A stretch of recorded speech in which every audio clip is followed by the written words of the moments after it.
কলকাতা জাদুঘর আমাকে জানিয়েছে যে আসল ফেব্রেজ এগ চুরি করার পর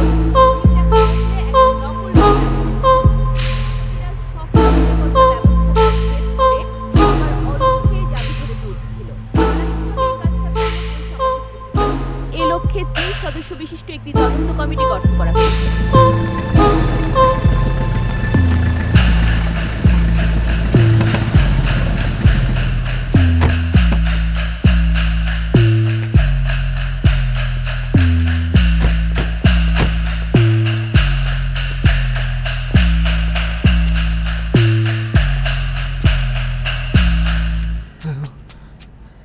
তোর কাছে আমার একটা ডিম আছে, যতক্ষণ না সেটা খুঁজে পাওয়া যাচ্ছে সব বন্ধ করে দে। চাইলে একটু টিভি দেখে নে, ভয় পেয়ে থাকলে মুখে টু শব্দটি করবি না, ঠিক আছে? ঠিক আছে স্যার। শাটার নামা। সার্চ।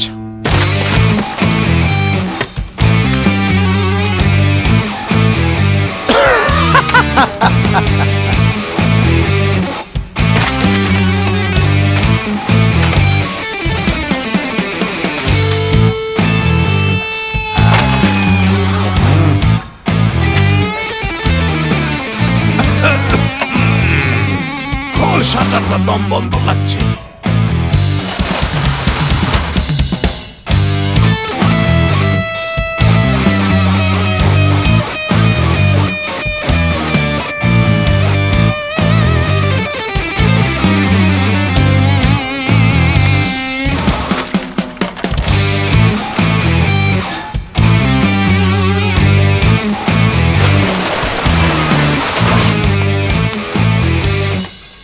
ভাই ডিম তো এখানে খুঁজে পাইলাম না। পাইলাম না ভাই। তোর কাছে আর মাত্র 3 দিন সময় আছে। যদি ডিমটা খুঁজে না পাস তুই হাফ বয়েল হয়ে যাবি, বুঝেছিস? যা।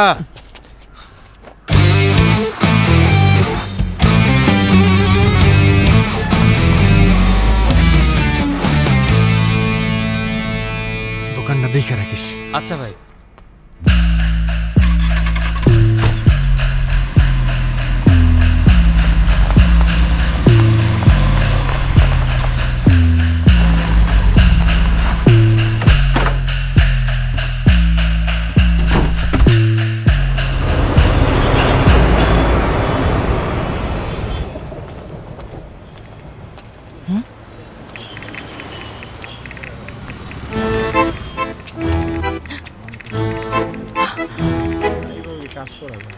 হ্যালো, হ্যাঁ পদ্মাদি, তোমার স্বামীকে হাতে নাতে পাকড়াও করার সময় এসেছে।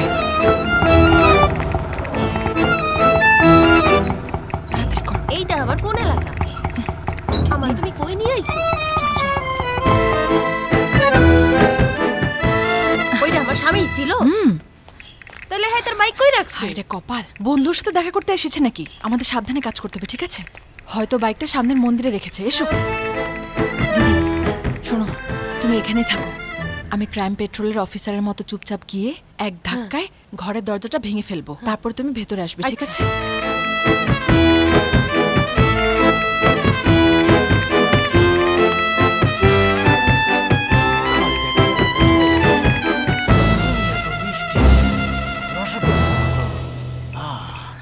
এত সুখ আমি বাড়িতে কোনোদিন পাই না।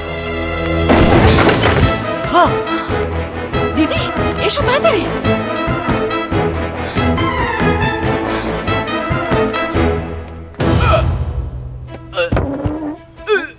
কি হইলো?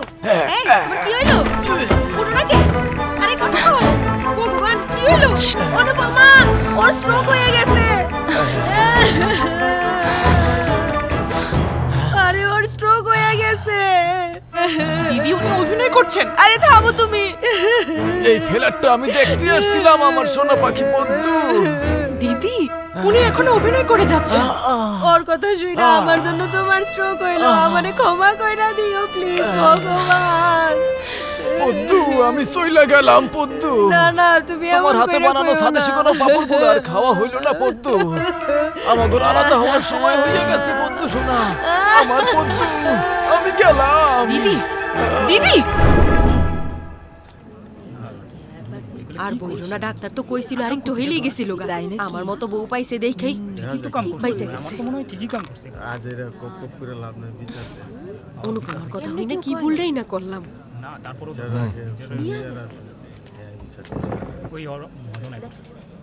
নমস্কার। সবাই জানেন আমরা এখানে কেন মিটিং করতেছি, জি জি জি তাই সময় নষ্ট না করে কাজের কথায় আসি। বলেন। বলার তো কিছু নাই, সবই তো জানেন। ওর বাড়াবাড়িতে আইজ আমার অবস্থা কাহিল হইয়া গেছিল। আমার মতো বউ আছে দেখাই ভগবান বাঁচাই দিচ্ছে। আমাদের ব্যক্তিগত জীবন নিয়ে ওরা তো মাথা ব্যথা কেন? আমার মেয়ে আর ওর হাজবেন্ডের আলাদা হওয়ার কথা আমরাই কেউ জানি না, তাহলে অনুপমা কিভাবে জানতে পারলো? ও তো ওইরকমই। একটা কথা বলেন তো শেখর সাহেব, শুক্রবার রাইতে আপনার বউ আপনারা মারছিল না? সমস্যা নাই বলেন। আরে এইসব কথা বলার কি আছে? আমি নিজেই শুনছি অনুপমা এই কথা সবজিওয়ালারে কইতাছে। কইছে আমি শুনছি। এইখানে তো আমাকে একটা মান সম্মান আছে নাকি? ওর মতো মানুষের লাগে একই অ্যাপার্টমেন্টে আমরা কেমনে থাকুম কোন? ঠিক আমার মতো একটা বউ পাইছো দেখেই আজকে তুমি ভগবান চুপ তোমারে। কইরা থাকো শেখর সাহেব, হয় ও হেনে থাকবো নাইলে আমরা সবাই হেন থেকে চলে যাবো। এইখানে এই মুহূর্তে এটার একটা ফয়সালা হইয়া যাক। আমরা চিন্না রাওকে সাপোর্ট করছি। দেখছেন তো অগরে দেন ভাগাইয়া। প্রভু এই ব্যাপারটা মেনে নেবে না, তাদের অন্য কোথাও পাঠিয়ে দেওয়ার প্রস্তাবে প্রভু রাজি হবেন না।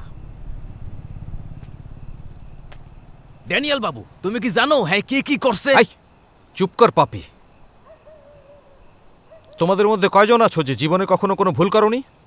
তোমরা আমার সামনে যে পাপগুলোর কথা স্বীকার করেছিলে তা কি ভুলে গেছো? প্রভু আমাদেরকে ক্ষমা নামক একটা মহৎ গুণ দিয়েছেন, তা না হলে প্রভু এখানে উপস্থিত হয়ে প্রত্যেককে কঠোর শাস্তি দিতেন।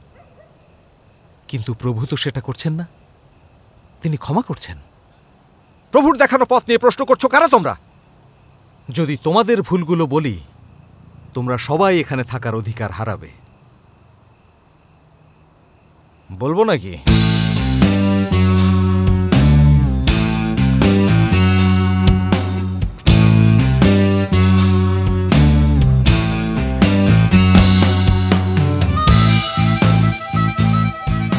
দেখেন আমরা সবাই ড্যানিয়েল বাবুকে অনেক সম্মান করি।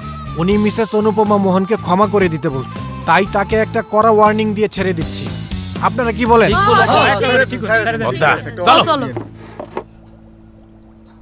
এভাবে চুপচাপ দাঁড়িয়ে আছো কেন? আমাকে তো বোকা বানিয়ে দিয়েছো তুমি। সরি। কথাই বলবে না।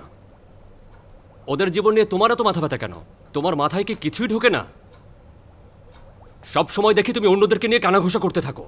তোমার কি আর কোনো কাজকর্ম নেই? লাঞ্চ বক্সে খাবারটাও ঠিক মতো দাও না, কোনো মনোযোগ নেই। মাঝে মাঝে তো লাঞ্চ বক্স ফাঁকাই থাকে। এসব আমি আর সহ্য করতে পারছি না। আমাদের সংসারটা নিয়ে এবার একটু ভাবো, অন্যদেরকে নিয়ে একটু কম ভাবো। তোমার একজন স্বামী আছে, একটা ছেলে আছে, সেটা কি ভুলে গেছো?